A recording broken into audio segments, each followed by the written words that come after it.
Welcome, everyone. One of the best ways to prepare for the IELTS speaking test is to see it in action. That's exactly what we're doing today with this complete mock test from Spinta. As you listen, think about what the candidate does well and where they could improve. Afterwards, we'll compare notes with a full performance breakdown. Let's begin. Good morning. My name is Mr. Green. Good morning. My name is EmilyChen. Nice to meet you. Can I see your identification, please? Yes, here you are.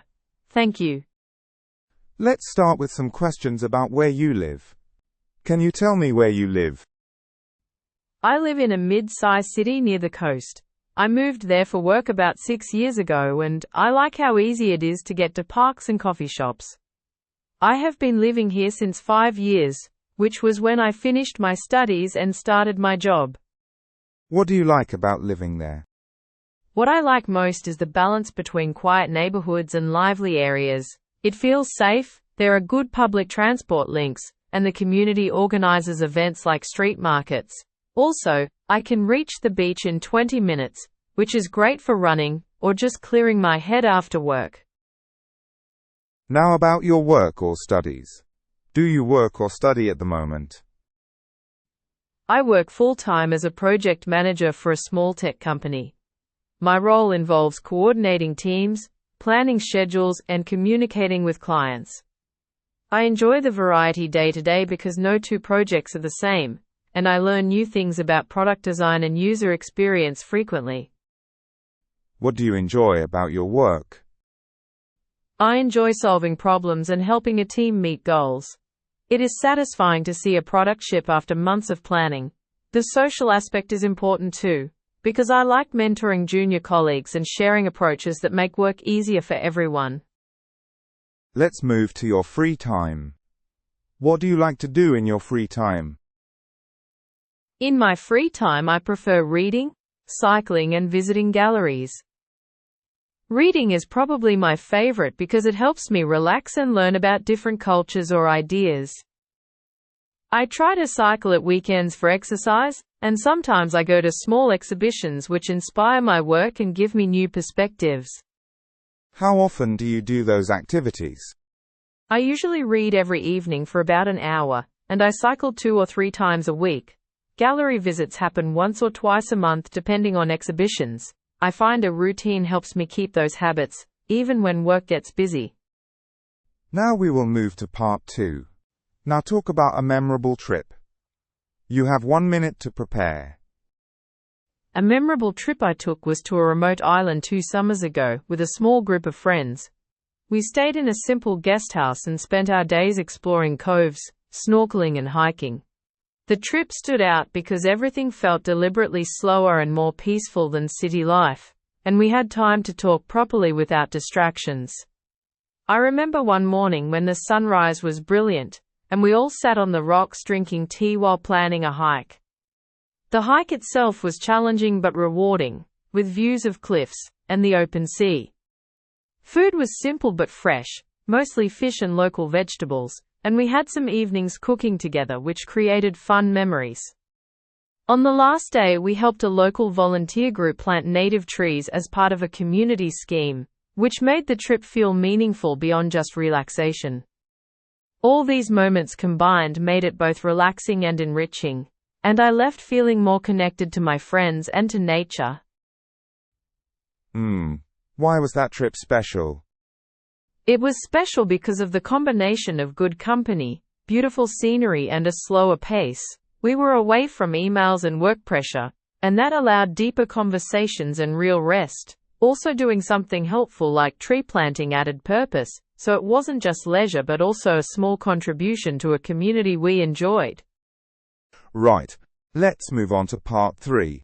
Do you think more people travel now than in the past? Yes, generally more people travel these days. Largely because flights are more accessible and information is easier to find online. People can book trips themselves, and there are many budget options. Another factor is the rise of remote work, which lets some combine travel with employment, so holidays are often longer or more frequent than before. What are the benefits of travel for individuals? Travel broadens personal perspectives, increases cultural awareness, and can improve language skills. It tends to make people more adaptable and curious. For some, travel also provides rest and mental health benefits by breaking routines.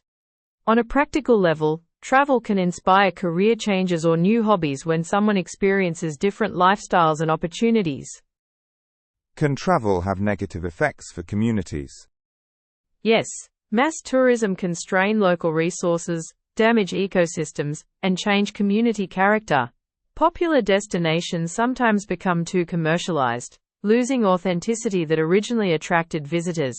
However, with proper planning and sustainable practices, communities can benefit economically while limiting harm, for example by controlling visitor numbers and supporting local businesses. How can governments encourage responsible tourism? Governments can set clear regulations on development, invest in conservation, and promote off-season travel to spread visitor numbers more evenly. Education campaigns that encourage respectful behavior help too. Economic incentives for eco-friendly businesses and partnerships with local communities ensure benefits are shared, and tourism becomes more sustainable rather than exploitative. Do you think travel will change in the future? I think travel will become more personalized and technology-driven, with virtual planning and smarter transport. People may prefer slower, more meaningful trips over quick sightseeing, focusing on sustainability.